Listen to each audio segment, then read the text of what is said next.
when you go circumnavigation Australia, this is not just your circumnavigating of a small country. This is one of the big records. And Australia is so big that when you get to Katherine, the centre of Australia, basically, it's a little bit more than Alice Springs. Most people know about that. And you're heading towards Western Australia to Broome. There's one road. There is another one further up, but that was flooded, completely flooded. There'd been a massive flood and it had taken out the Fitzroy Crossing Bridge, which was the only road I could take. And this bridge is going to take 2 years to repair. Welcome to the Seek Travel Ride podcast, where we share the stories and experiences of people who have undertaken amazing adventures by bike. Whether it's crossing state borders, mountain ranges, countries or continents, we want to share that spirit of adventuring on two wheels with our listeners.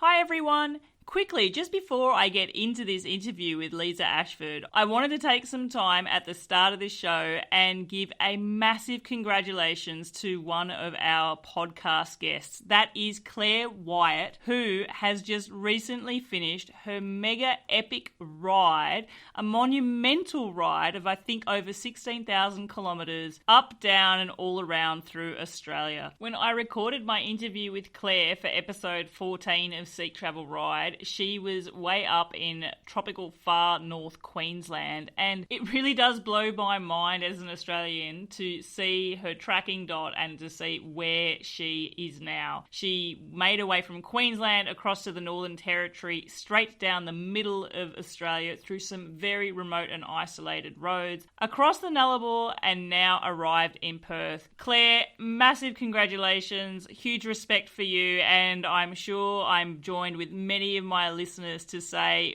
a mega well done. Okay, on to the show. Hello, I'm your host Bella Malloy, and I'm very excited to introduce my guest for today's episode of the Seek Travel Ride podcast, Lesa Ashford. Lesa set off from Brisbane on the 8th of March 2023 on a world record setting mission. 14,100 kilometres and 93 days later, she arrived back at her starting location, circumnavigating Australia, in doing so becoming the first woman to set an official record. So much goes into a ride of this magnitude, and I'm really looking forward to speaking with Lesa today and finding out more about her experiences of completing the ride. Lesa, welcome to the show. Hi Bella, how are you? I'm your biggest fan here in France, Lesa, and I'm super excited to be speaking with you today. More importantly, how are you? Really good, actually. You know, a couple of days after I'd finished, I could have kept going. I felt 100% recovered. Yeah, coming back into the normal life. All that cycling, you've probably got the form of life in your legs. Obviously, if you're feeling recovered, it means that you had a great fueling strategy for your trip there. But Lesa, before we get into all the finer details of that, there is a question that I like to ask all of my guests. It's pretty simple. It is, do you remember the very first bike you ever rode? The very first bike, as in when I was a child. Absolutely. I think it had little streamers on the side. I know my father built it, and when he built it, the handlebars swung around and whacked him in the head. And I kind of remember him picking up the bike and getting cranky. Do you remember learning to ride and stuff like that as well?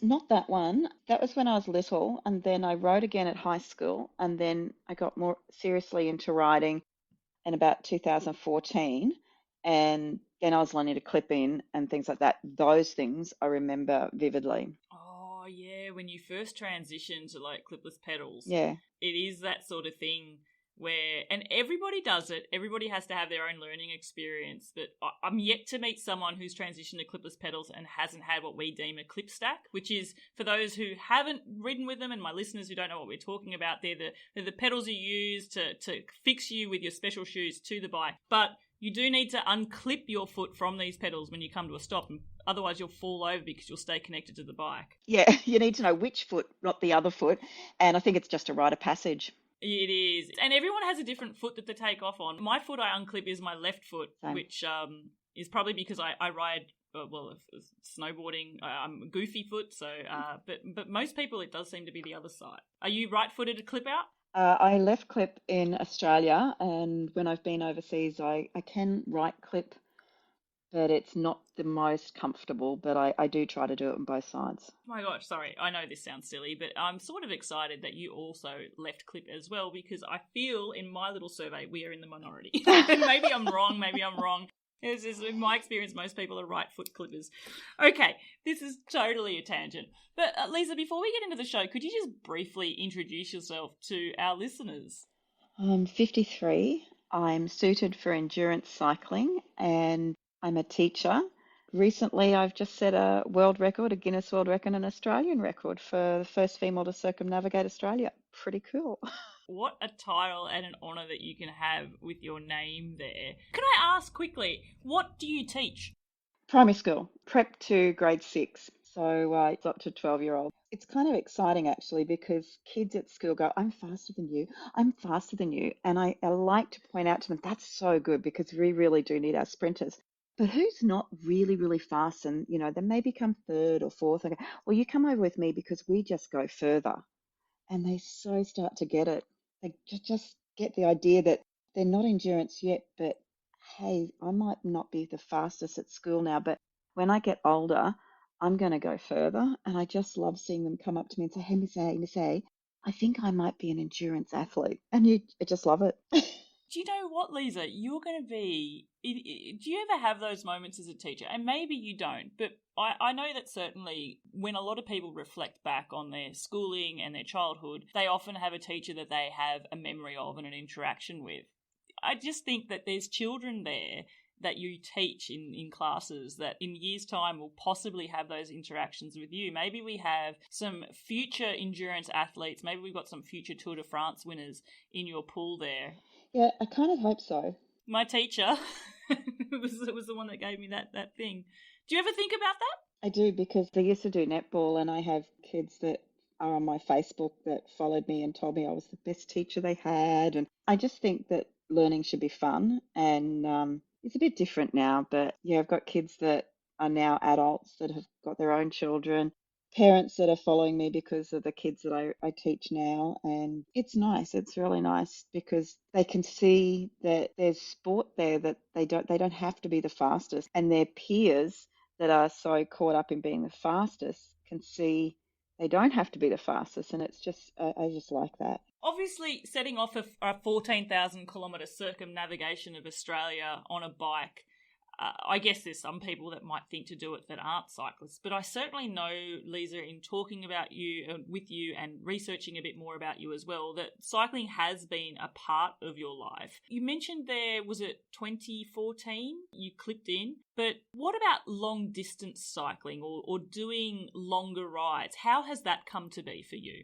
Well, I guess if I go right back, as a primary school, high school girl, I used to run. And my body after childbirth, there's just no way my knees were going to be able to run the kind of long distance I was as a kid. So I was doing park runs and I ended up starting triathlon. And that's kind of how I started it. And then I saw a longer group ride for over 4 days, a group called Smiling for Smitty that I was involved with. And I got into that and realized that this was something I liked. I liked the fact that it was long and I could keep up. And I just started to do a few more things like that. There's lots of cancer rides and things like that where you're doing stuff for charity too. And I kind of liked the way of giving back to society as well. But during that, I found that I'm like at the end of these days where I've done 4 days or 7 days of 100 and something kilometers, I'm really strong and I can keep going. And there's often jokes who wants to go back and go back reverse ways, so like Brisbane to Townsville and come back Townsville to Brisbane, and I'm ready to put my hand up. Is it a case that at the end of these multi-day sort of long, point-to-point long distance events, is it a case that you've enjoyed the event so much and you enjoy being on your bike so much that you're quite happy to just have it continue? Or is it a case that you just are feeling fresh and I could ride back? Both. I absolutely love it. And I am feeling fresh. And there are other people in the group, though, that it's when I realize that this is what I'm suited for, when other people are complaining, like, oh, I don't think I can do another day. And I'm like, really? Because I just want to keep going. And, the end of the day, and you're like, but there's a bit more daylight. Actually, that was one of the things that was hardest in the circumnavigation is when the daylight disappeared and I couldn't ride any further because it was dangerous.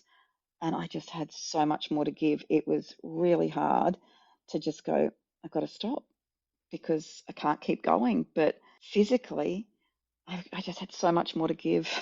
So frustrating. Actually, to put a timeline of events here down for my listeners, I mentioned in my intro that you set off from the wheel in Brisbane on the 8th of March 2023, which is also a special day. It's International Women's Day, so there's an Yes. important significance in choosing to start on that date. But you only just recently returned, so your return date was, oh my goodness, I was going to say the 8th of June. Stay with us. We'll be right back. Hi everyone, it's me, Bella from the show. I just wanted to let you know about something exciting. I have recently just created a new Facebook group named Seek Travel Ride, where if you are a fan of the show, you can join and we can actually bring this community more to life. It's a place where you can learn more about our guests, see more photos, chat about episodes in more detail, and maybe even pose some questions as well. It's also a place where you can share your own bicycle adventure journeys. Whether you've got a photo or a blog or some videos that you want to share, come online, say hi, join the Facebook group, and let's enjoy this community that we have built. We have a global audience here. People are listening from all around the world, and I think we can only thrive and get an even greater sense of wanderlust by sharing our experiences with each other and connecting. So get onto Facebook. I've provided a link in the show notes and you can join that community as well. Thank you. Now back to the show. No, it is the 8th of June. Yeah, exactly 3 months. Yeah. And for my listeners, I am recording this at the moment on the 16th of June. So I know this episode will be released in a few weeks' time, but just this is 8 days after the fact. And Lesa is talking about how fresh she feels. And I feel it's important to highlight that when we're talking about someone who has the ability to endure 14,100 kilometres, finished the event, ticked that box, got the record. Absolutely. A lot of people might not want to see their bike again, but you're ready and raring to go. Yeah, I went up the biggest mountain in Brisbane today and got a few personal records, but I just floated up and just felt like I was weightless. It was just fantastic feeling. Just fantastic. Lesa, cycling season is just starting here in the Pyrenees, so if you want some mountains to climb with some great form, I've got a place for you. The Tourmalet, I do love the Queen. I'll show you some hidden gems. Let's keep them under wraps for the moment. So you're into these endurance rides. You're doing point-to-point longer distance charity rides, which are covering large distances. Now, obviously, and you've got the bug for it, but it is one thing to feel fresh when you're on the bike and finish an event and everything goes well. You have had things not go so well for you on these long rides before as well, haven't you? I've got a point here, Brisbane to Townsville. You did spend 5 days in a hospital in Mackay during that event. What happened there? That was after the event. So I was just fatigued, but I didn't have any symptoms of being fatigued. And I drove a car back and hit a semi-trailer. And I hit it almost head on, slid down the side. But you know what? That wasn't traumatic for me. It was traumatic for the people around me. It wasn't traumatic for me because I lived. And I guess one of the things that I also, with I've had a bit of time on the bike to think, as you know, over the last couple of months. 93 days. Yeah, correct. So I think, camping as a kid and all the little knocks that you get as you're growing up, I'm just grateful to be alive and do what I do and have my children, my adult children and my grandson in my life. And it was not traumatic for me because there are things that have obviously, as a woman, happen in your lives that were more traumatic. And yeah.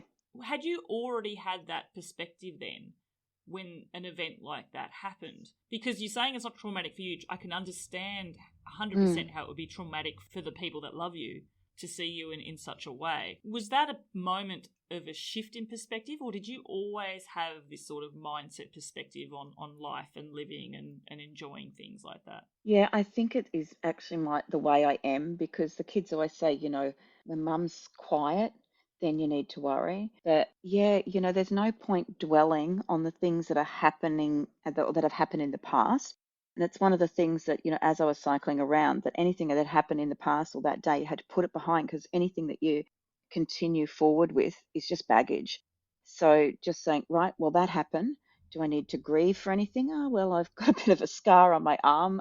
Doesn't look so pretty. So yeah, grieve for that, I guess. But let's just keep going, and maybe I can tell everybody else, say, if you're feeling a little tired at the wheel, don't keep driving, and maybe I'll save someone's life just by sharing that wisdom. What a great anecdote to take away from that as well. And I guess there's fatigue at the wheel. I'm now shifting my focus to your record. It would be interesting to talk about fatigue on the bike when you're setting records on those big days as well.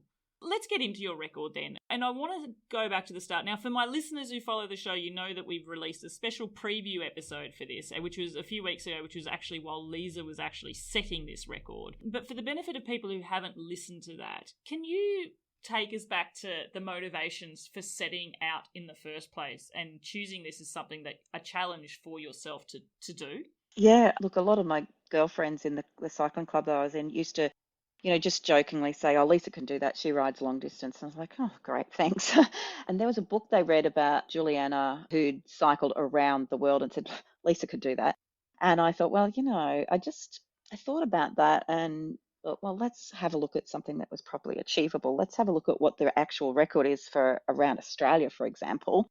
And I hopped in and I went, there's blokes records. There's guys that have done it over and over. There's not a single woman who has attempted to cycle around Australia and set a record. And I went, you are joking. I think there was a couple of choice words that I probably can't say, but I could not believe that. I just still cannot fathom that it took this grandmother who's 53 to go, let's do it.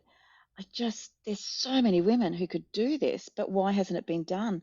And so I just felt obligated. And I went, well, I kind of am suited for long distance. I know I can do Perth to Broome. I've done Alice Springs to Darwin. I've done Brisbane to Townsville. I've done a few of the other bits. I've lived in the West. I've lived in Mount Isa. Yeah, I know these roads. I can do this.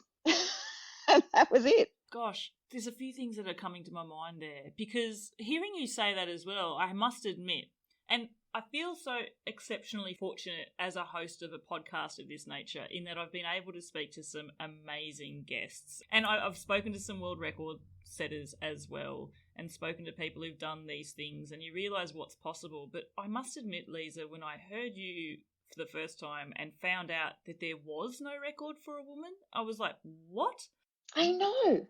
The actual way that I came across you was actually when I was interviewing a fantastic guest, Claire Wyatt, who you actually, unbeknownst to you at the time, she was riding between the Gold Coast and Brisbane, and she spoke about you during that episode. She was actually suffering a bit with the heat, and you offered her a wheel to follow. Her recount of that story is quite amusing. It was quite a day for her. And actually, shout out to Claire, who is doing her own 16,000 kilometre adventure through Australia at the moment. For my listeners, I can give you a quick update, and I know this is a tangent. I spoke to her when she was in far north Queensland. She made her way all the way across to Darwin, then headed all the way down the middle of the country in Australia, and now she has made that turn for Perth and hit the most monumental, horrendous headwinds of her life. So she needs all our strength. Well, I got them the other way around, Claire. Oh, gosh. A different time of the year, right? Yeah. I'm surprised that there's no women's record. There is now. You have set the benchmark, and I'm so proud of you for doing that. I feel there's a bit of modesty in your voice there, though. I don't think there's any... I'm still actually loving the fact that I met Claire and I saw her there and I went, oh, there's a bike lane. Let me show you how to get there. It's what I do. I love it. It is a small world. Okay, so when did that idea then come into your mind? So you set off for the record on the 8th of March 2023. How long did you prep before actually starting out? A year and a half, or a year, just a little bit more. Probably, I think it was December 21. So just around about the 8th of December. I must like this number 8. I think that's the day I applied to Guinness World Records. And then I found out World Ultra Cycling Association was a standard, and that they actually had taken on all the records because there'd been some fraudulent and cheating. So they then have all the standards and they put forward to Guinness World Records what's a record. So damn, there are some guidelines and rules, and it is so strict, but I can see why. And so let's go into that quickly, because it is one of those things, and we do make the distinction. You're not the first woman to have circumnavigated Australia on a bike. There are women that have done it, but you're the first woman who's set a record and probably done it at this speed, I would hazard a guess as well. Yeah, absolutely. What are the record guidelines? What's needed to be done and what's needed to be recorded to show a record of integrity like yours is? First of all, they have waypoints. These are spots that around Australia have to be cycled through. And on a first record, I set those waypoints for the next, every woman that comes past has to go through those waypoints that I've made around Australia. From then on, everything from my follow vehicles, it's specific about how high the lights are, which way lights are, whether you've got flashing lights, what signage, all of that has to be done and photographed. Everything is sent to records. There's standards on the bike as well. So if I'm riding at night, I had to have high vis tape on the struts and all over the place on the bike, on the cranks, everywhere. So then there's how far the follow car can be behind me. The RV, if you have an RV, can't be part of the procession because you can't do caravanning. Anyone who goes through an orange light or a red light, that you get warnings, but there's also complete disqualification if we get an infringement. So any infringement and the whole record is gone. So there were things like that if I'd gone through and the light turned orange, my crew had to stop and I had to cycle on. And my crew didn't like that. My crew chief said, "Sorry, Lesa, I don't want you riding on." So they'd say, "Sorry, pull over." And as an official, if the official doesn't want me to ride on, I have to stop. I have to wait till they can come through. And with quad trucks and all sorts of semi-trailers, I certainly followed everything that my officials told me to do. It just keeps going. Yeah. Far out. And I guess then there's obviously official documentation and record. Yeah. Every day, every 45 minutes or every 16 to 20 kilometres, whichever came first, there a log had to be done around, and sometimes that was a numbered guidepost because it's so hard to find a landmark in some of these places in Australia. It's not something that you'd think about. In fact, when you were rattling off before this record attempt, places that you'd lived, ride distances that you've done, as an Australian, I appreciate those towns and cities on a map and what's in between a lot of them, which is a lot of nothing. Exactly. I mean, there are things. It's just different. It's not populated. Let's put it that way. You're as remote can be. And Bella, it was absolutely bizarre. In some of the states, you'd have a rest area where there were tables and bins, but no toilets. And then you'd go to a rest area that had toilets, but no bins. How bizarre is that? Yeah. So you set these waypoints up. Can I ask then what the logic between how many waypoints are there? I made 19. That includes Brisbane, the start and finish.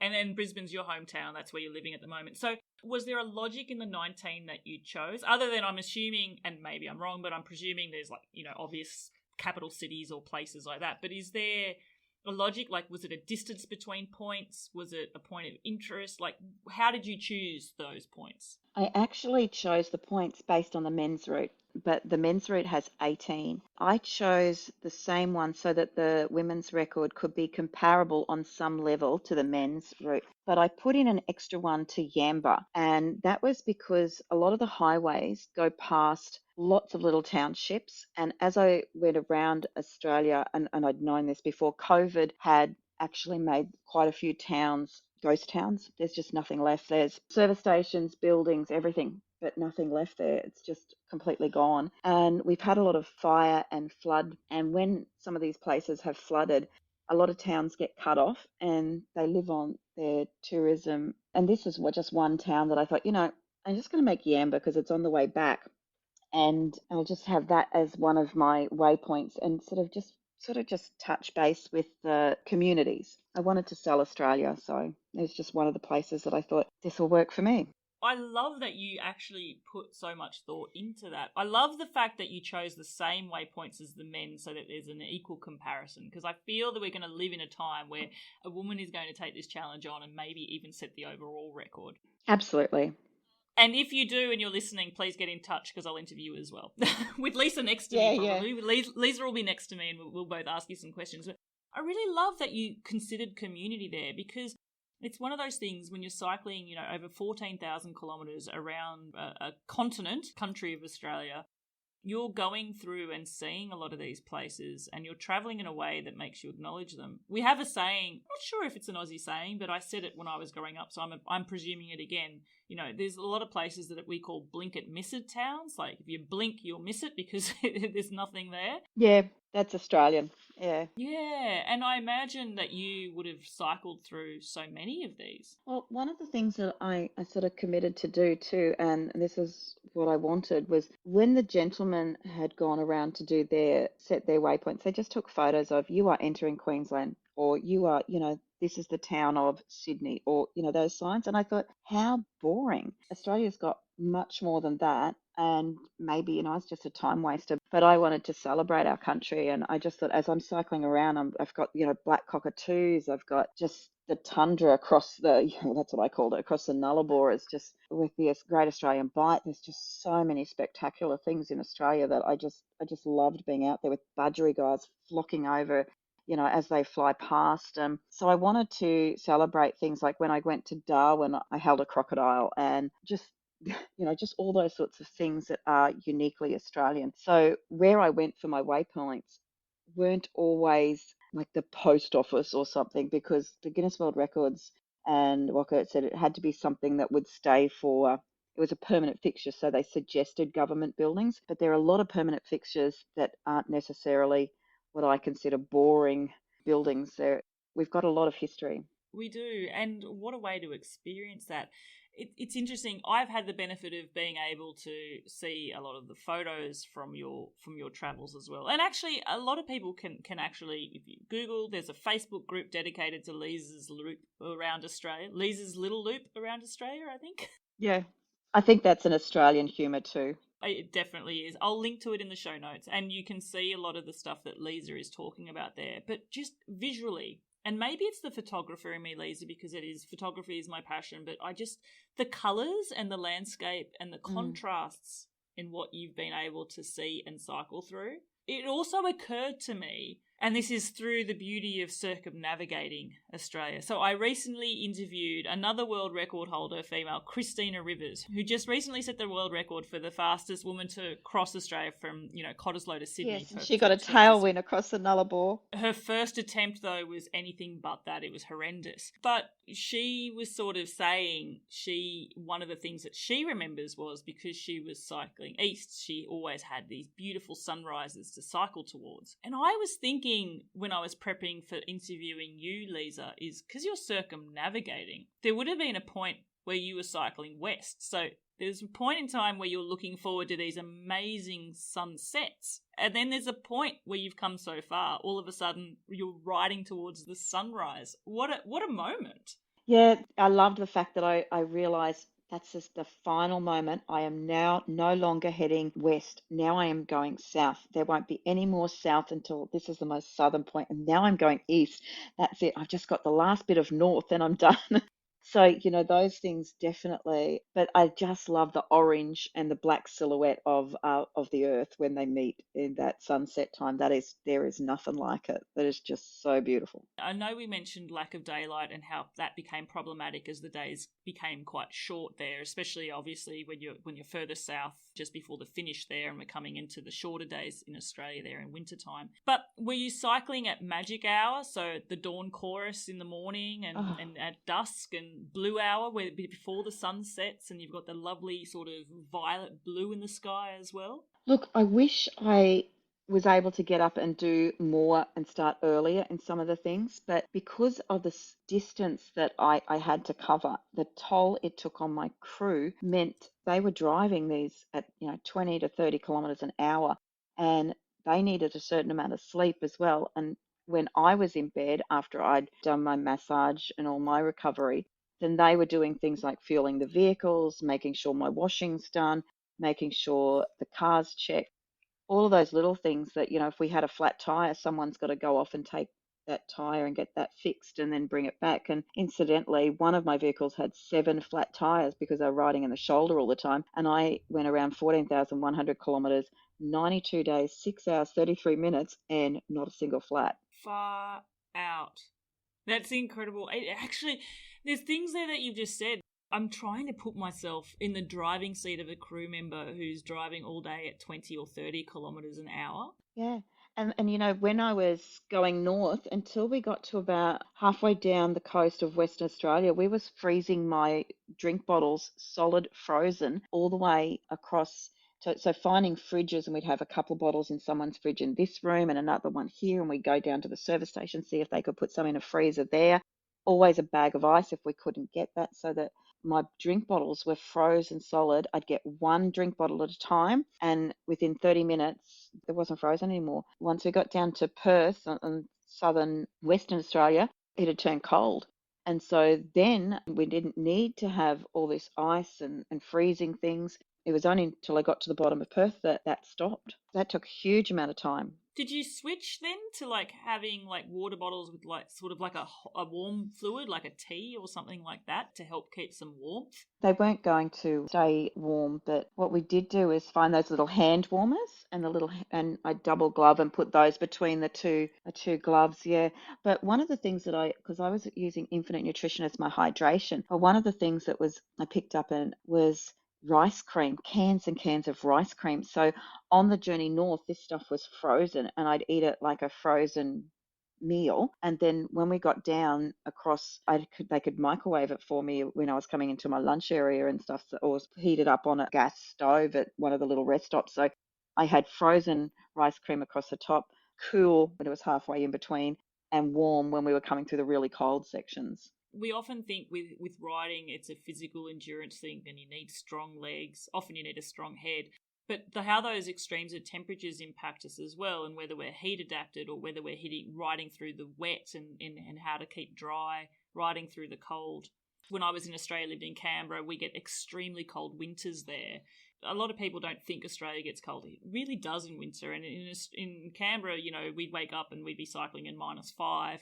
The wind chill factor was ridiculous. And it is the wind chill factor, yeah. And when you're talking about hand warmers and stuff, our ladies ride crew, I stumbled across these things called lobster gloves, which are adapted for cycling. My gosh, they were amazing. And we still talk about the lobster gloves to this day. But I digress here. What was it like then? So you've got these waypoints. The crew logistics is crazy madness there, just the detail that you have to go through. It really does take a support crew to get you across, to set a record in this manner as well.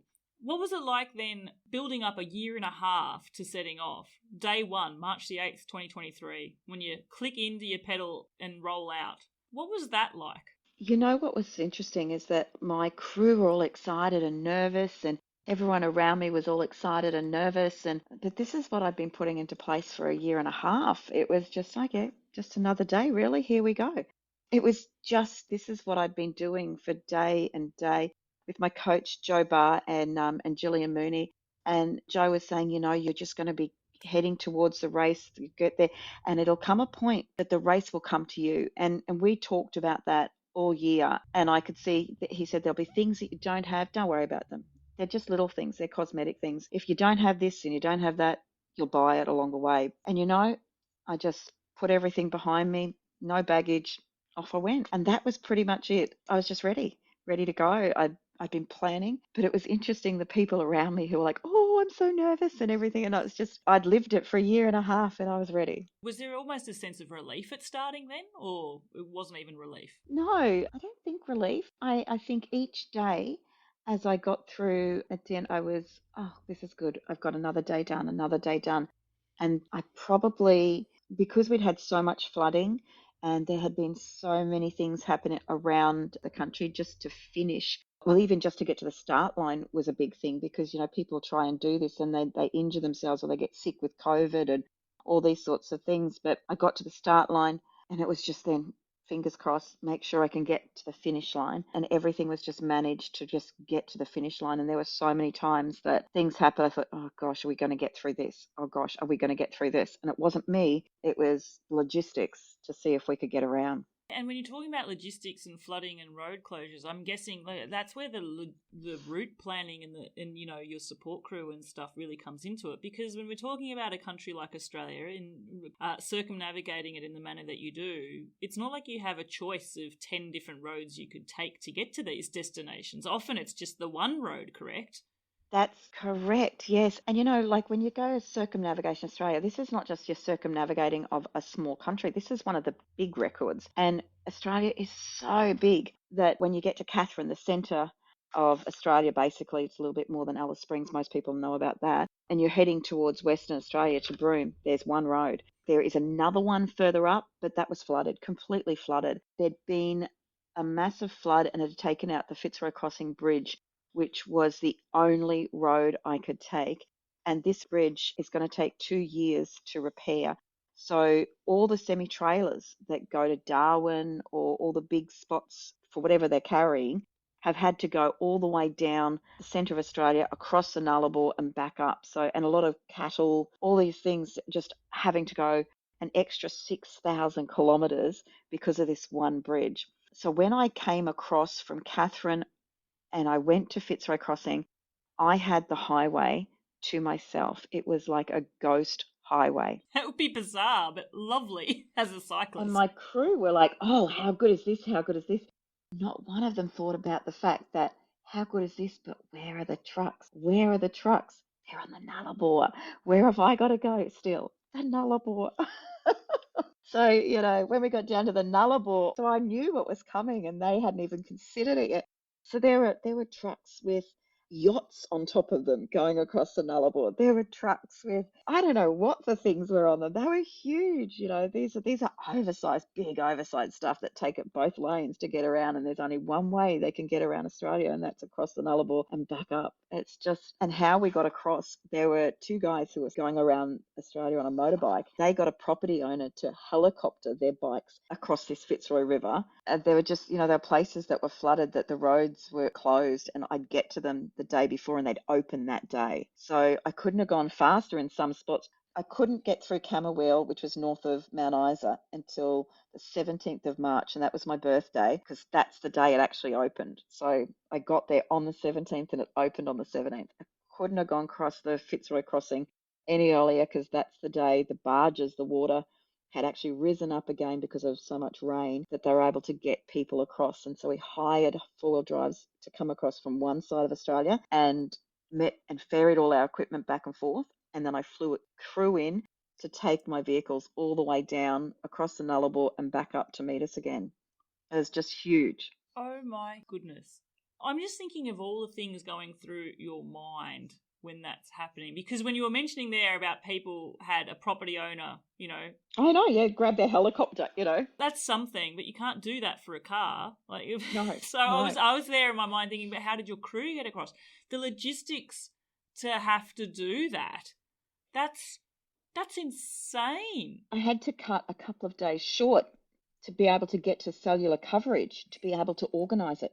How did that feel? Like, I know that you talk about a crew chief there, and I've spoken to some of your support crew, and if people want to listen to what it's like as a day in a support crew, please go and seek out that special episode of this podcast.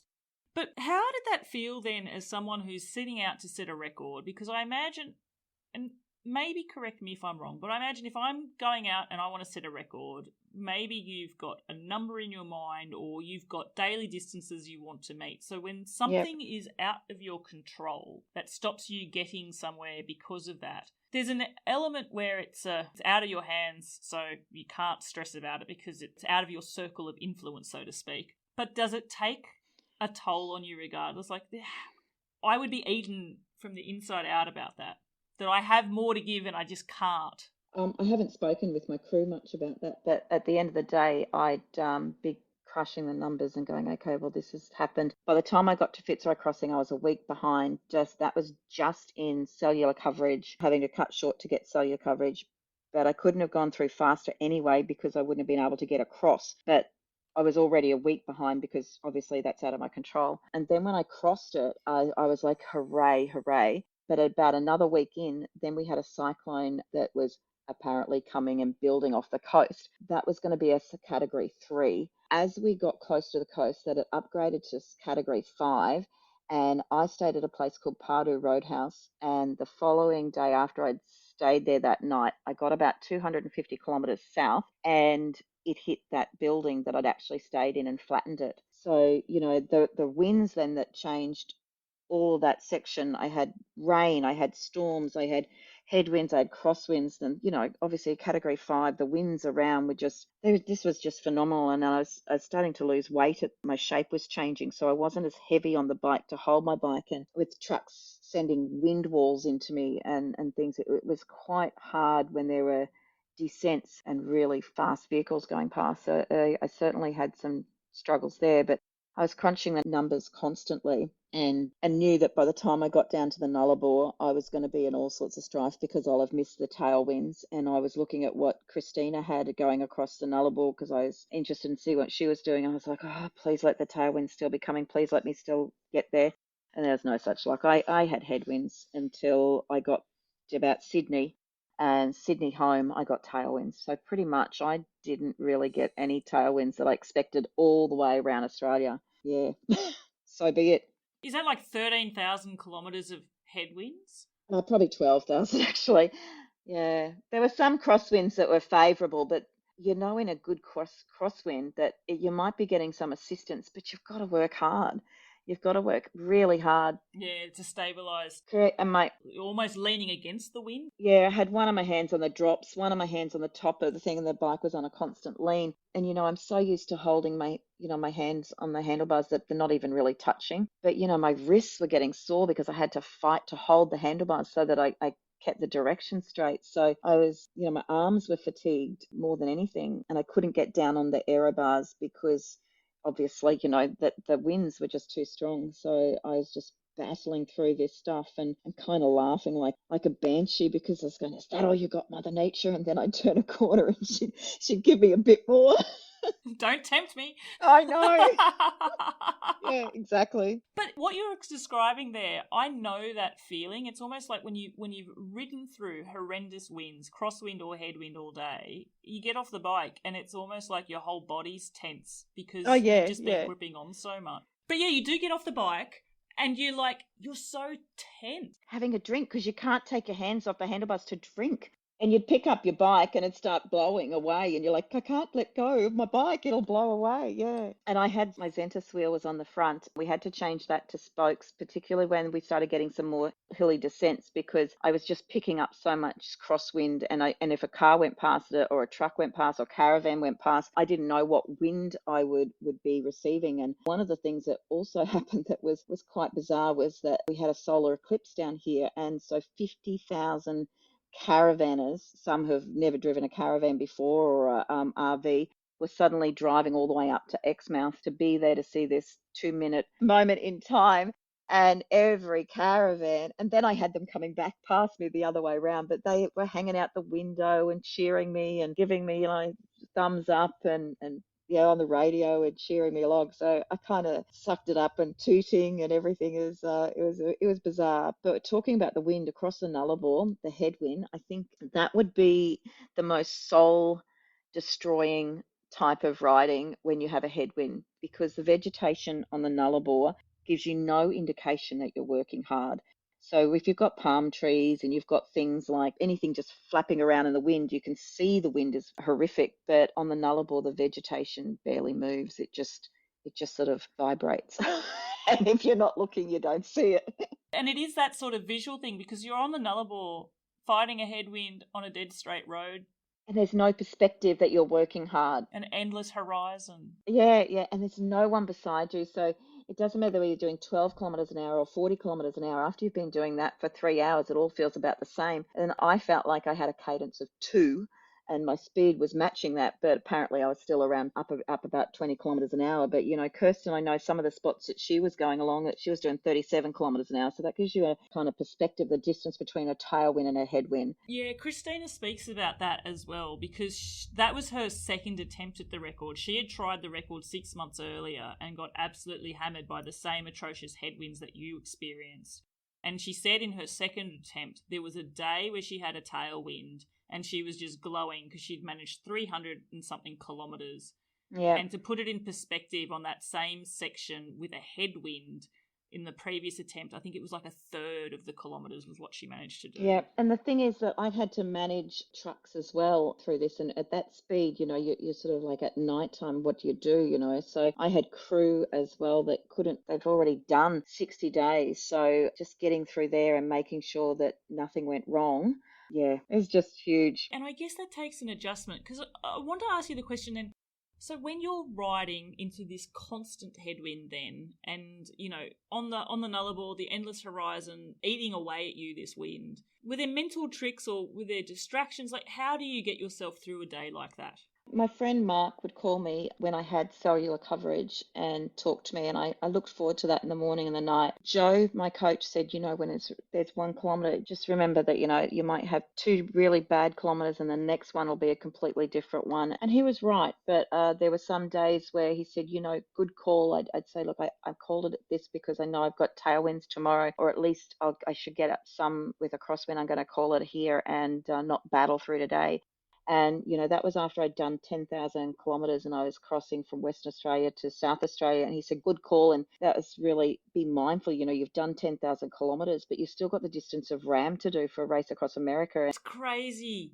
Oh, sorry. That really puts that puts this whole challenge in so much perspective for me. Mm. And, it's also the distance. It's like the equivalent distance of what is the distance of RAM? It's 4,000, about 4,000 something. Yeah. And then you've got Race Across the West Raw that, goes halfway there. And so when I got to Sydney and I knew I had the distance of Raw, I thought anything can still go wrong. So it's just cautious, careful. Yeah. Yeah. And when we talk about cautious, careful and the caution, you'd be talking about the trucks there and the caravans. Mentally, that fear factor would have come in a bit as well, because I imagine the fear of that wind shear that's caused by a truck, that suck, especially the road train. What was that like then? Like, did you find that you had to have a technique to be able to keep pushing with that? Yeah, look, I tried quite a few things, and we just found a phase. I moved to the spoked wheel. I was fine. But initially, I didn't realize it was the wheel, all the gear and no idea. It was just so true. I just couldn't work out what it was. So I switched different bikes, and that was a mistake as well because I got a little saddle sore for the first time. But the spoked wheel worked. I had to then get over the fact that it wasn't me that had an issue. There was something wrong, and I thought I had an inner fear of descending, but that was just something completely different. So I just put that aside. But the truckies were brilliant, even though there were these walls of wind that hit me if I had a crosswind over my right shoulder. They were my silent crew. They were just the big guys, the big quads, the big trips. Or they were absolutely my silent crew. Whereas you had the little, people who'd never driven a caravan that had no idea what they were doing. They didn't know how close they were. I did have some close calls. I would consider close calls, but I just hold my line and just that's all I needed to do. So that's pretty much what I did do. Doing everything in your control Exactly. there as well. Manage everything I can. When you're talking about the quads here, we're talking about big road trains, aren't we? Absolutely. They have 4 carriages. They're longer than 35 metres long, and they've got something like 30 to 60 wheels. So I'm on 2 wheels. They've got 60. Who's going to win the war? I tell you what, I'm giving them the highway. They own the road. Yeah, although anecdotally, and you're not the first guest to say this, they have found that the road train drivers and the professional truck drivers have been actually professional. Very exactly like that. Absolutely. And whereas it is the caravan drivers that have been a little bit more troublesome, unfortunately. Even some of the caravanners are fine, but it's a difference between professional drivers and the odd one that we all have, no matter where we are, whether we're in the city, wherever we are, it's the entitled driver. We might only hold them up for 3 seconds, and that's if that. 3 seconds, 2 seconds even, is not very long, but they're entitled. And I think the culture in the world is changing. And we've got e-bikes and e-scooters and things like that here that I think the infrastructure has to change. And that way we'll get dedicated cycleways separate to pedestrians and separate to cars. And this is all changing. The one thing we won't have is a nice little path all the way around Australia. But wouldn't that be nice? Yeah. Oh, gosh. Absolutely. Absolutely. I'd do it again if there was that. Maybe the other way. I actually had it as a sneaky Oh, question for you. Would you go the other way? Have that on board and I'll ask you at the end of the show. So, Lisa, obviously then, when we're talking about events that are out of your control, we're talking about flooded roads, having to change expectations daily. There, obviously, when you rolled out on that first day, you had a target in mind to get back by Mother's Day. I did. Now, that target obviously slipped. Oh, yeah, 4 weeks later. Did it take some adjusting or some time or acceptance? How did you accept that that was going to be the case? And how did you resolve that time shift within yourself? Well, I always knew Fitzroy Crossing was going to be an issue. So I was a week late there and I was prepared there would be a week. I wanted to be back before June. That was sort of my last thing. But, I still don't know if I am over that because once we got to Port Augusta and we were in South Australia, I was trying to see where I could catch up. Where could I catch up? Where could I catch up? I couldn't because those 3 weeks that had delayed me with the cyclone Fitzroy Crossing and the headwind across the Nullarbor meant that I was coming in now at the back end, starting to get into winter and it was dark by 5 and there just wasn't enough shoulder on the roads that I was coming back. So when thinking about going it the other way, that's possibly a better idea going the other way, even if you're going to get headwinds more than tailwinds, because you're going to have more remote areas on the way back so that you could ride through the night. I don't know, it's much of this and much of that, but I just constantly wish, can I go at night? Wish, can I go at night? And when I got to Surfers Paradise, there's bikeway there. I actually did go for 2 hours at night and I hit 200 kilometers, but that was with an official on a bike behind me. So that was the only way I was going to be able to get over these 130 and 140 kilometers that were just dragging me, uh, just just so hard to accept. But there was one stage I thought it's just going to be considered completing. I've got so much to give. How is this competing? And I just had so many days that I could have done another 50 easy, but there was just no way I could push my crew or push the risk of coming off on hitting a kangaroo or all the stuff that's in the shoulder. There's just like we couldn't go on the road anymore because the trucks were just hammering through these areas. There's nothing else I could do. I can really feel for you there because I can just even hear it in how you recount that back. Yeah, had to resign to it, but still. It's not that physically going faster is an impossibility for you. No, because I can do it. Yeah, massively. It was obvious I can still do it. It's just there was just no time left to do it or roads that I could get on to do it. So yeah, frustrating. And it is the challenge of Australia, isn't it? As It is. opposed to, say, another country which maybe has different infrastructure. And even the challenges which is so uniquely Australian. You're talking about kangaroos there. Yeah. I understand what cycling with kangaroos around means because I've cycled in Australia. But actually, I remember listening to Jenny Graham. She did an audio vlog about her experience when she arrived in Australia. And she was petrified of the kangaroos when she was riding across the country. She said they were like dinosaurs. She never pictured that they were dangerous in the way that they are. Oh, yeah. Well, we've got wombats, emus, deer. What have we not got that can take you off your bike? Even rabbits. I know. Well, they're rabbit. Yeah. Possums, rabbits, toads, roadkill. Yeah, and the smell of it too. But the kangaroos, yeah. In fact, I've had to administer first aid to a cyclist who, unbeknownst to them, came down a hill and there was a dead kangaroo that driver had moved into the shoulder. And so it's those sort of dangers as well. And, North Queensland, the roadkill was melted on the road. So, it was just horrendous. There were some things that were horrendous, but then, yeah, it is hard. I mean, I know I joked about would you go the other way? Yeah, probably. I have seen where you've mentioned advice about a certain section which you just feel is too dangerous for the record. Yeah, that's where there's two. And, my officials can call if it's too dangerous, pop me in for 100 metres and things like that. But this one, we didn't realise that it would be an issue. There are lots of narrow bridges and barriers on the side of the road with no shoulder. But what happens, and we didn't realise, and I don't know how I got off the bike on time, but I realised there was an issue coming. There's just so many semis on that road that when they pass each other, there's no room. and there's no visibility that they're coming around the corner. And we've just gone past a place called Northampton downhill, and I'm coming downhill with a semi powering behind me. There's a semi approaching from the other side, and there's narrow bridges, but they're not so much narrow bridges as those guardrails. So the guardrails are like 200 to 300 meters long, these guardrails. There's nowhere. And once I'd gone past the entry of that, where do I go? So I ripped off my bike just before one got there, and I jumped off on, I was on the gravel, and I was there at maybe 20 kilometers an hour. The car ran into the mulga or whatever there, the wattle. And as I got off, one of the trucks, the one behind us, powered past, and I swear I thought I was right off the road, and I was, but it would have been 20, 30 centimeters that this truck went past, and I'd already moved off the road. And the reason that they only gave me 30 centimeters is they had no more room to give me. And I knew that that's what it was like. The reason these trucks, if they didn't give me any room, that's because they had no more room to give me because of what's on the other side.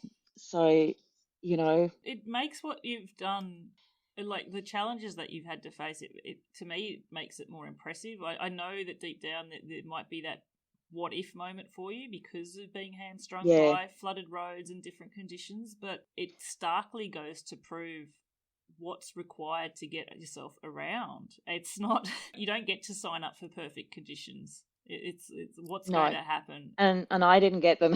No. I so feel for Christina too, because I know exactly where she was with that first one. Because yeah, you just keep going, and you just put everything behind you, and you just have to focus on just getting there. Just keep going, and but that's life, and it's kind of why I called my thing the New Horizons too, because it's how people always say, oh, when things go wrong, but just tomorrow's a new day. And I think, well, why do we have to wait till tomorrow? Because when we do all this sort of stuff, we're up a hill, round a corner, there's a new horizon, there's a new perspective, and there's so many different times to think, right, here we're around this corner, let's get through this one. And that's pretty much how I did it, just chunking it down, doing it in small bits, and just get there. Was there ever a point where you didn't want to get there? No. No, there was never a point I didn't want to get there. There were points that were frightening. There were points where I cried, and my auntie went into palliative care while I was away, and she died just before I got back. So there were things that happened, I couldn't manage and do anything about.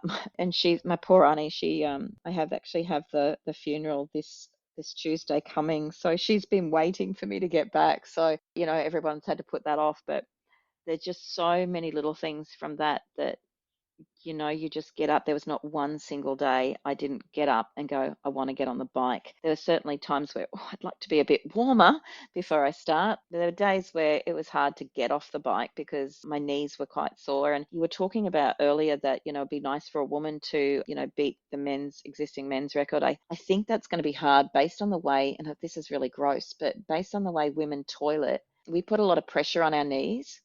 And that is one of the things that I found, all the people that have done similar things that I talked to, that the pressure in your knees is the hardest, and we actually have to bend. And I had to give up coffee because I was having more comfort stops than I like. And those were the things on the body that really, really was horrid. And I had to get a potty.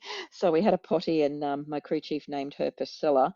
And that just, my knees came well. Priscilla the potty, I love it. Priscilla, Queen of the Desert, yeah. Of course. Yeah. Because, okay, so we're talking about your knees. You mentioned that your arms got quite Yep. sore, or your hands were Yep. getting quite sore. What other sort of, and you mentioned saddle Yep. sores. I mean, something like this does take a toll on the body. You say you're fresh now, but was it the knees which were the most troublesome in the end? Like, what caused you the most concern from a physical point of view? A lot of the things that I'd run by my coach, and I'd say that the first thing in the first week, the bottom of my right foot was a little bit numb, and he said, "Oh, that's going to be if you can just keep, this and that, that'll come forward." Because if I was just doing my circles and I just sort of worked on pedaling a little bit differently, and I did have a little bit of numbness in my foot the entire way. Once I started getting the issues with my knees, I was talking to my coach about that, and he said that happens with him too. So him acknowledging. Joe saying, "Oh, that happens. That'll be like a toothache all the way to the end," and it was. But him acknowledging that that's what it's going to be, I could just put it out of my mind and know that that's what it was. Just manage it, and knowing it wasn't an injury. that was just a big sense of relief. So the knees, I had a little tumble when I didn't unclick, and we thought I might have fractured a little bit in my wrist, but that wasn't a problem. It just was because of what I had to do. The little saddle sore I got when I switched bikes, gee, I wish I hadn't done that. It was also because I'd lost 10 kilos in weight, not in hydration, by the time I got to this point, and my gear just wasn't fitting, and I just had to cope with that until I could get to Adelaide to get some different gear, and my nicks just weren't fitting anymore. I came off in Port Macquarie when I was about 300 to 400, I think it's about 400 say kilometres from home, in the rain in a join, and I have got a little line on the x-ray, so my knee copped a belting there, but I got the all clear to ride on it. So that was probably the worst that happened when I came off there and stood across the highway in the shoulder. I hit the radio. I'm okay. But my knee swelled up quite some, and we were just being careful about that. So apart from those, I got a bit of ash when I was going through where the fires had started from the lightning in one of the storms. They'd started a bushfire that burnt, and I got some in my eye. But apart from that, nothing really major. Sort of nursed a couple of bruises, but apart from that, she's all good. And you're ready to roll again. Did you have any? I know when I've spoken to people who do ultra cycling events, and I've experienced this myself as well, is this weird phenomena where there's like unexplained swelling and puffiness. Did you get any of that at all? Yeah, nothing. I have, my legs just got stronger. I never had that. I'd finished the day and still have mostly, unless it was north where I got up to the 200s and 230 kilometers a day, I basically had more to give every day. Couple on the Nullarbor though. There's just no, it was just senseless to keep going on some of the days that were just grinding me down. But other than that, loved it. Did you have a favourite waypoint? Favorite waypoint. Favorite waypoint. Yeah, I rather liked Melbourne because I had the photo taken at the Prince's Piers there. Absolutely stunning place in Melbourne. You'd think Sydney because of, it's iconic. It was kind of nice to be there and know that the Indo-Pacific wheel race guys had been there not so long ago. Newcastle, not really Newcastle, but I went through the Fernley track and it was just bellbirds everywhere. So that was absolutely beautiful. Anything else? No, just maybe home. Just getting home was a good spot. But I liked, yeah, I think those ones are probably, they stand out in my mind. It must have been pretty magic when you got onto those familiar home roads as well. Yeah, when I got to surface, I recorded a video for my coach. I think my daughter might have even got a hold of it and put it on, but had a bit of a cry because I was saying to Joe and Jill that, I know exactly where I am. When I was in went to university, I'd gone to some of the places nearby. I'd stayed with family here. I knew the haunts, and I'd sunbaked on these beaches. As I went back, I knew where the glass was on the side of the road. I knew where the cracks were, and I knew, where the bit, if you missed that bit, you didn't get a bang on the helmet, when you hit that hole and, you think you need to go and see the dentist. I knew the side streets. I knew the way home. I knew the detours, and I actually got to where I knew there was all this road work that they'd been doing on the existing bikeway. And I was fully prepared to take another 10 kilometres to get around these potential roadworks, but they'd finished it. And I got this brand new bikeway I'd never been on and entered it early. And I was just, damn, I just hit 40 kilometres an hour and I just powered home. I just loved it. What a little gift. Yeah. Yeah, it was. Sorry, it was, yeah. It's like a sorry from the Australian infrastructure. We screwed up your timing for Fitzroy Bridge. Yeah. Was it Fitzroy Bridge? Yeah, Fitzroy Crossing, yeah. At Fitzroy Crossing, we screwed up your timing, but hey, here's some lovely hot mix tarmac for you to Oh, look, it was concrete. It was concrete all the way. Smooth. Double smooth concrete, but when I was looking, oh gosh, I'm over 40. Okay, careful, cautious, and bring it home. Absolutely. Yeah, so when I hit the radio at the end and I'm going, this is the road runner. Are there any coyotes on the road? I'm coming in. I'm coming in hot. I love that because Yeah. you do have that road runner nickname, and Yeah, the yeah, Looney yeah. Tune character is there. I love that. I'm more Wile E. Coyote with the schemes and the big plan and everything, and what could possibly go wrong? 2 circles and a triangle. Yeah. Oh my goodness, Yeah. I love this. Something else, and I wonder whether this started becoming evident as your ride got further and further in. Did you notice more support hit your way? And what I mean, I don't mean physically, I mean online support, people coming out on the roadside to wish you well, things like that. Was there sort of like this groundswell the closer and closer you got to Brisbane of people being aware of what you were doing? No, not for me. Not for me. I didn't think anyone would even know that what I was doing much. I did go on the ABC in West Australia, so I probably felt the most support through Western Australia because everyone in the cyclone had heard it. They'd been listening to the radio with the cyclone happening, and as they were heading up to this solar eclipse.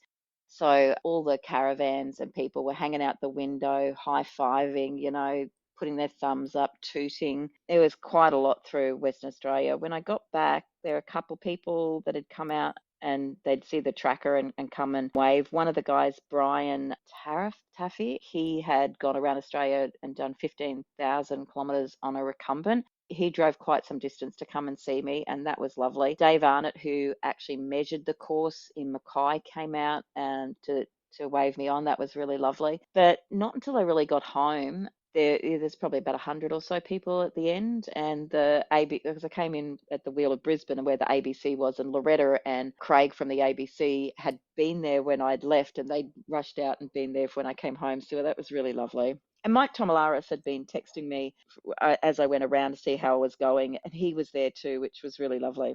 Oh, well done, Tomo. Oh, I love it. Yeah. I love it. Can I ask then? Obviously, we were talking about the familiarity of home roads, the road runners coming home. Imagine when you get there, there's this wow, I've done it moment. What was it like for your crew?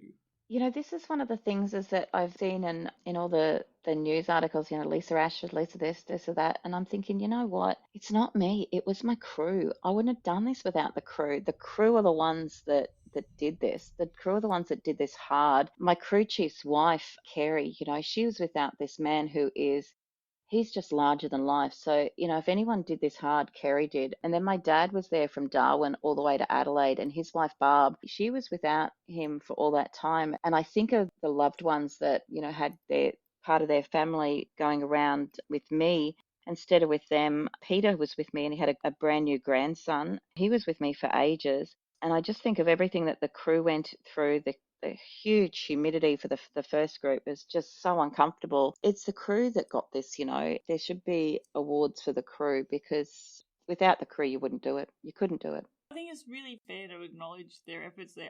Just hearing you talk about them, I can guarantee that each of them individually know that the significance of the support that they gave you and how that shaped how this went for you as well, and how important it was to you to have their support and to have them there for you to rely on too. So I can imagine on a personal level they know, and they definitely deserve so many more accolades in the media there too. You can't do something like this without a crew. And like I had over 20 crew, 18 of which were officials. So I made all of my crew officials so that they could roll into different positions if needed. And this was a huge logistics. We just had huge logistics issues that to get through those things, you needed crew, and fresh crew was important too. We had such good camaraderie. By the time we all got past Fitzroy Crossing, I think some of my crew had wish they were still out there because it was a lot of fun and a lot of jokes and, that kind of Australian humour and everything with the guys pretending to be using bananas to talk to me on the phone and things like that. I had support at home too. Like even though Ali flew in, the support from home, my friend Mark called me every morning, every night, rang me while I was cycling and just kept me grounded. And the time to do that, I think he's doing a master's at the same time as working as well, but he was there the whole time. So the effort people put in on the home front was just huge. They're appreciating the efforts that you're putting in too. I feel like the appreciation is symbiotic in both ways there too. You couldn't do it without them. They wouldn't do it for anyone else but you, if that makes sense. Yeah. One of those things that when you put your mind to, okay, well, I really want to do this. I'm going to circumnavigate Australia. But one of the things you forget is, sure, you need crew, but you forget that the people that are crew, there's people outside of them and outside of them. And they all have engagements. One of the guys, Ian, he flew home after he'd been with me on, say, the Wednesday, and he had Thursday to pack, and then Friday he and his wife are flying to Europe. the kind of logistics to get them on the plane, to get them back as well, to be able to continue in their normal lives.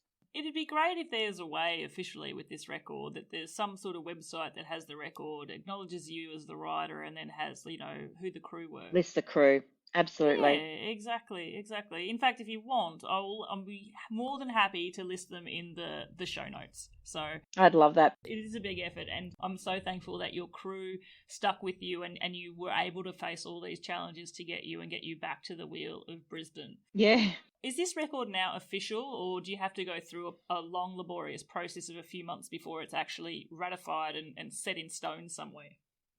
Well, at the moment, I think the Australian record, I think Lachlan, who's head of Records Australia, has the details there, and that's just a matter of that being shored up there. I have to go through World Ultra Cycling Association, or WOCA, and then they put the paper to Guinness World Records and say this is a Guinness World Record. I'm just in the process of I had to do a writer's narrative, which is 4 pages of type long. An official had to do a summary. I have to put all the log sheets have all been sent. So I've just got the last bit of paperwork that has to be submitted within 14 days of completing. The things that the officials have to say, were there any infringements? Were there any things that unsafe that needed to be listed, or anything that needed to be recorded? I know one of the officials is looking at time credits, because there were things that happened where, I don't know how many times I was asked to stop on the side of the road to let traffic go past and they weren't recorded. There are lots of things like that. But at the end of the day, I've set a record. It'll go through. I know it will. They're so wonderful. The group at WOCA, they're wonderful people, and they're so keen to have a woman set this record because it was a significant record, and hopefully we can, help women in cycling, particularly in endurance events, get out there and give it a go. Not just in cycling. There's so many things that we just sometimes feel that, as women, we feel sometimes we've been looking after the kids and life just gets in the way, but somewhere along the line, you can take just to reclaim some of your own independence and life. I think that's pretty important. And when we were talking about WOCA there as well, that's the acronym stands for World Ultra Cycling Association, is that correct? It does. You have set something there, you've set the benchmark. I feel talking with you, Lesa, this isn't the last challenge you're going to be lining up for. I hate being that person that says what's next, because I feel like something like this, you deserve to be able to sit still and take stock and be proud of the achievement that you set. Yeah. But part of me that feels like you're already starting to think that way. I'm looking at what's next. I mean, when I did a ride from Perth to Broome, and I was always thinking what's next, and well, this was next. So now what's next? I'd like to put a little book together, because I think it was such a journey that there are things that I can offer other people who might like to do something like this, even, for those who are going over to do RAM, which is different, but it gives a female perspective on some things like that. If I had the opportunity, which I probably am not going to at this stage of my life, but I'd love to crew for a woman to do it and beat my record. I'd love to beat my record again, but I think the opportunity for that's probably gone. There are certainly a few places I'd like to look at and see if there's some existing records. My coach has invited me to go on a training camp in America. I'm thinking I might do that. It's not over. No, definitely not. And something also, Lesa, and I appreciate we've been speaking so much, so we'll wrap this up soon, but there is a question I want to ask you is, has your perspective of the country of Australia changed since completing a full circumnavigation of it? I know that you had ridden sections of this ride in big rides before, but doing it in one big continuous 93-day loop, how do you feel about our country?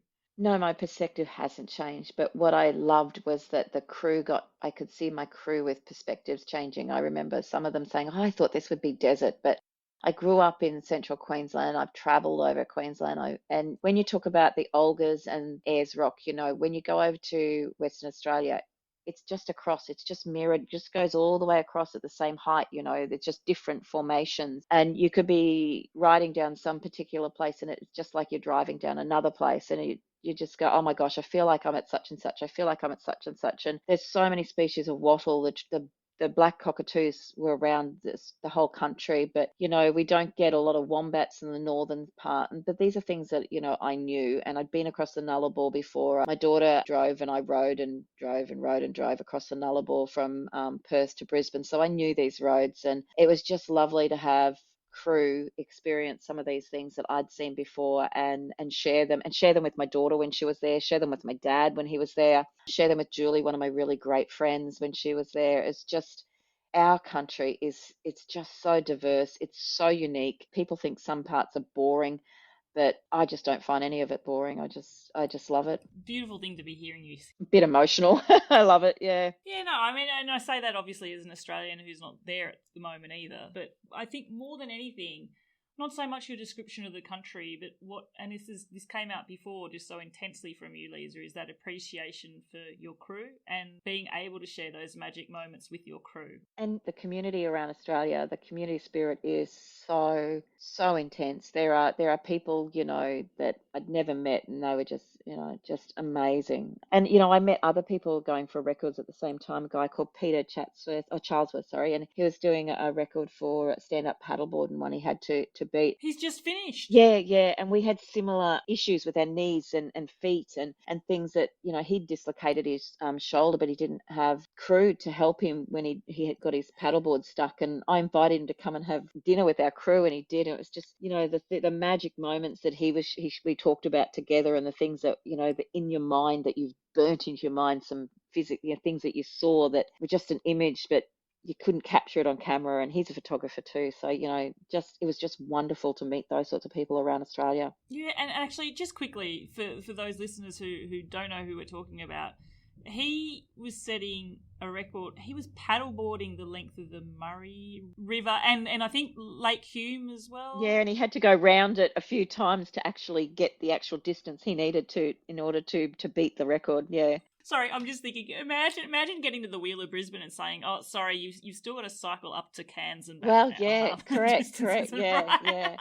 And there was a guy on a tractor, Sam, who's 19, who was driving this tractor that he initially started 2 years ago and doing 15 kilometres an hour, and then he got a truck engine and he was doing 35 kilometres an hour. And I passed him a few, we saw each other quite a few times, so that was wonderful too. And there are people out there doing things for some really really good causes, from mental depression to the Royal Flying Doctors that we've got over here, and Peter with it on the stand-up paddleboard doing it for heart health. And I know some people that I love and adore that I want them to go and check their heart too. And with some of the things that are very mindful of that. Yeah, and it must have been inspiring. You're setting yourself, or you're on a challenge and seeing other people on their own challenges. Yeah.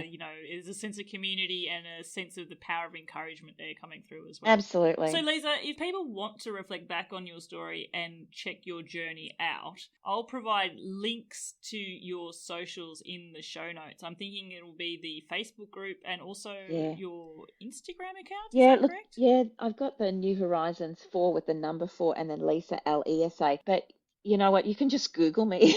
At the moment, everything I'm doing, if you Google me, I come up everywhere. So it's a bit embarrassing. Lesa Ashford, exactly. And I will definitely provide links to that in the show notes. All right, Lesa, I have to wrap things up, but there are 2 questions I ask all my guests on this podcast to finish off with. And they are, I so know the answer to this one. It's not funny. But anyway, if you are given the choice one day of having to cycle perpetually up a climb or cycle into a constant headwind, which one are you going to be choosing? The headwind. Oh my gosh. I didn't pick that. I usually do like a headwind. My friends usually laugh about. I think I've only had 3 guests pick headwind out of all my interviews. You are in the rare breed minority. Yeah, I love the battle. Was that always the case before this record set? Yeah, look, I was always a headwind girl. I'm 10 kilos lighter though, and today I went up our biggest mountain, and I'm like, I was a descender, a big descender, and I didn't consider myself much of a climber, but today I see myself differently. So if you'd added a third one about descending at huge speeds, I would have said that would have been what I would like to do, descend forever. But no, that puts a lot of pressure on your hands. So I'd go headwind, climb, then descend, which would not have been where have been 3-4 months ago. Wow. Oh gosh, sorry, that just puts a little. So I'm very much a climber. I'm very scared of descending. I go on record as saying I would rather do a climb twice than have to descend it once. But the headwind for me, I might go climb headwind descent. That tells you a bit more about that. But yeah, wow, was not picking the headwind. So I love that you're different. I love that. Thank you. I love that. That's fantastic. Okay, final question. If you have the choice of riding one day for 4 hours, which I realise is not much given what you do, but anyway, 4 hours on a bike, you can ride it solo, on your own, or in the company of other people. Which one would you choose? Oh, 4 hours. I always beforehand would love the company, but I really have enjoyed the solitude out there on my own. And to get me on the bike, friends, sure, but look, I'm going to say with someone, not necessarily a big group, but just with someone so I can share it. But I kind of like that time alone too. Yeah, it's. I feel like you've come away from a ride this big with a lot of appreciation, because we mentioned it. You've had a lot of time to think, and sometimes that's what we don't have time in our day-to-day lives to do. Now, if you'd asked me 12 hours, that'd be different. Oh, okay. Well, I'm going to. I have the power. What about 12 hours? 12 hours with someone. That's only because after 6, they won't be there. After 6, they'll turn around and head home. And when you no, and the difference with you though, Lesa, is you would cycle 12 hours, do 6 with them, keep going for 6, and then at the 12-hour marker, okay, and then cycle back home as well. Yeah, and that was moving time. That was my training rides beforehand. So 12 hours moving time. That was from 4 in the morning till 7 p.m. at night. That was what I was doing in Brisbane in December. So that was pretty hot. Far out. That's what it takes. That's what it takes. Well, Lesa Ashford, I am so super thrilled and super appreciative to interview you. It has been an absolute pleasure. Thank you so much. Thank you. Absolute pleasure on my behalf too. Thank you. Well, if it's something that I'm certain of, it is that this is definitely not going to be the last that we're going to hear from Lesa Ashford and her exploits on a bike. I could just tell in that conversation with her that there is a desire to keep achieving and keep doing more. What an absolute champion of a cyclist, and she is now the official World Ultra Cycling Association record holder for the first female to record an official record for circumnavigating Australia. Well done, Lesa. Now, if you're enjoying listening to Seek Travel Ride and hearing the stories of our guests each week, be sure to hit subscribe and follow us on your favourite podcast player so you're notified when new episodes are available. I'd also really appreciate it if you'd go into that podcast player and give us a rating and review. The show goes from strength to strength with more people doing that and gets pushed out to a wider audience. We are truly global and worldwide. We have cracked over 1,200 cities now, which is phenomenal. Now, as always, if you have undertaken an amazing adventure by bike yourself, please get in touch, send me an email, podcast@seektravelride.com, and request to be interviewed as a guest for the show. Until the next episode, I'm Bella Malloy. Thanks for listening.